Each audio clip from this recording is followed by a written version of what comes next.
An important reminder before we start our first broadcast: in no way is this financial advice or investment advice, and any moron who construes it as such is, is liable for his or her own losses.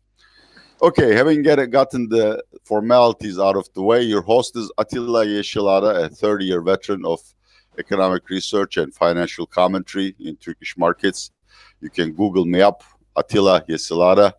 And our first guest is Ms. Guldem Atabay, also a well-known economist, as well as a visiting professor at Izmir Economics University and financial consultant and columnist for Ahval News and PA Intelligence, both English language websites that cover Turkish affairs.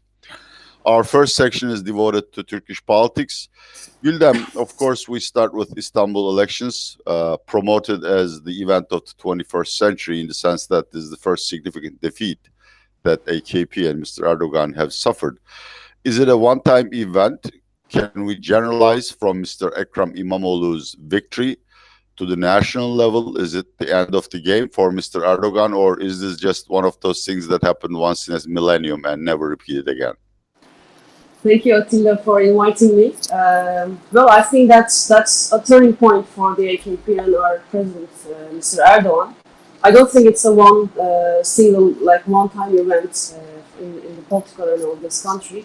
Rather, I believe it's the start of a chain of events to follow in the coming months, coming years. Like the economic crisis has been pressuring the government, and the dissidents were increasing to a great extent. We've seen in the first round of Istanbul elections, which was cancelled by the government because they just didn't like the results and found some ground legally to cancel it, but everyone's reaction was very strong to it, and we've seen the difference between AKP's candidate and the main opposition parties, Mr. Ekrem İmamoğlu's, the difference of votes just reflects how reactionary the voters have become, not just because of the unjust things that has been happening in Turkey, but because of the economic turmoil and how unhappy, how miserable the Turkish citizens have become as they have been losing their income along with the devaluation of lira.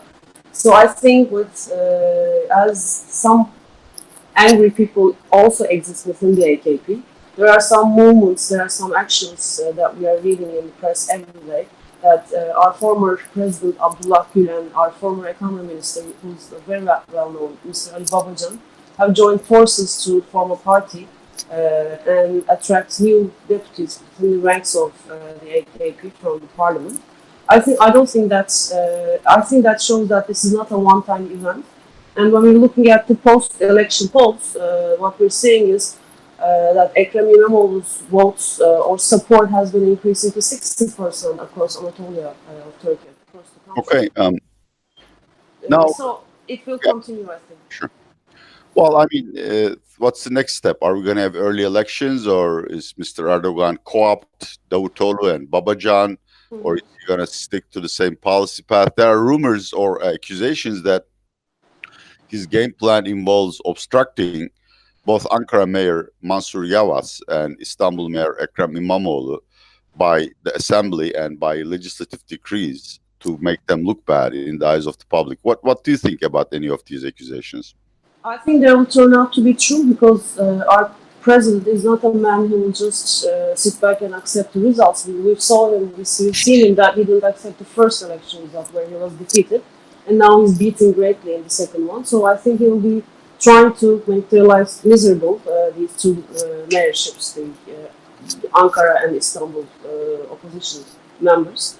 So I think things will go rougher in that end, and as the opposition mayors are going to be transparent about their affairs in these giant municipalities, transparent in their municipalities' former past economic actions as well. Corruption is corruption. That's the word. Yes. Yeah. I think that's yes. We should be using that word. So I think as things become more transparent, we'll be seeing further friction on the political arena. I think early elections are inevitable in that sense. Okay, let's tie that up to the S-400 crisis to remind our audience. Turkey has purchased S-400 Russian anti-missile systems, which will presumably be delivered by July.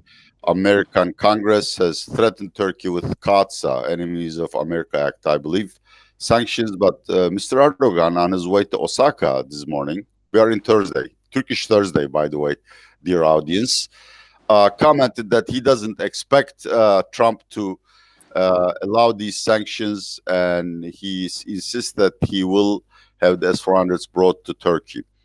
So the Trump-Erdogan summit is very important for investors and for political commentators as well. What do you think? I mean, will Trump really tell him that he can go ahead and install the S-400s, or will he be warned not to do so?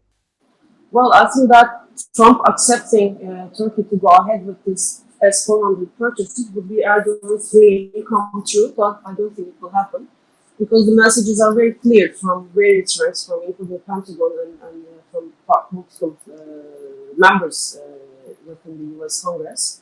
I think Turkey is going to be facing sanctions, but what this is Erdogan's, I think, last chance at this NATO summit to find a common ground between the two countries, G20 meeting. So I think he will insist on saying that Turkey will keep on purchasing these missile systems, but whether it will be launched or not is yet to be seen. I think the threat is real, and Erdogan will find ways. Please Sorry, adjust, please adjust your microphone. I think it's all adjusted. Okay.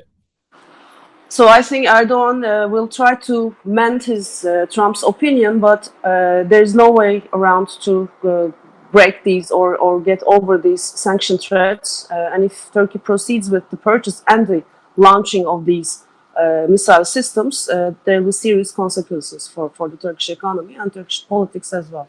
Such as, I mean, could we see a repeat of the Father Brunson affair last year when dollar shoot up to 725 versus the Turkish lira, or something similar, foreign credit being cut off? Well, since that Father Brunson issue was a very minor issue compared to this S-400 missile system, where it threatens to break the NATO's integrity, I think the consequences will be severe, and the reaction of the markets will be harsher than what we have seen in last August. So I think it's serious. Do you see any chance that Mr. Erdogan will stage a U-turn at some point in the process? Perhaps not immediately, but to remind our audience, S-400s will be delivered in crates, and it will take 3 months to install them and to hook them up. Do you see Erdogan changing his mind anytime, in the interim?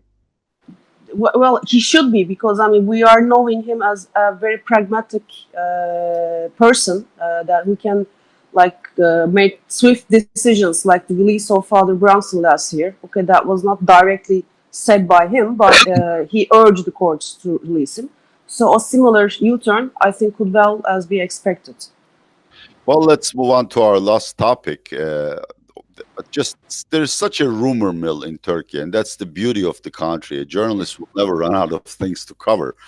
The economy minister, Mr. Berat Albayrak, being replaced, a new cabinet, tax hikes, reforms, the presidential system being fine-tuned or adjusted. What do you make of these rumors? Which ones should we take seriously? What to expect of Erdogan and the AKP administration in the coming days and weeks? Well, I think they opt for going for some changes within the party administration or within the cabinet. That's very possible.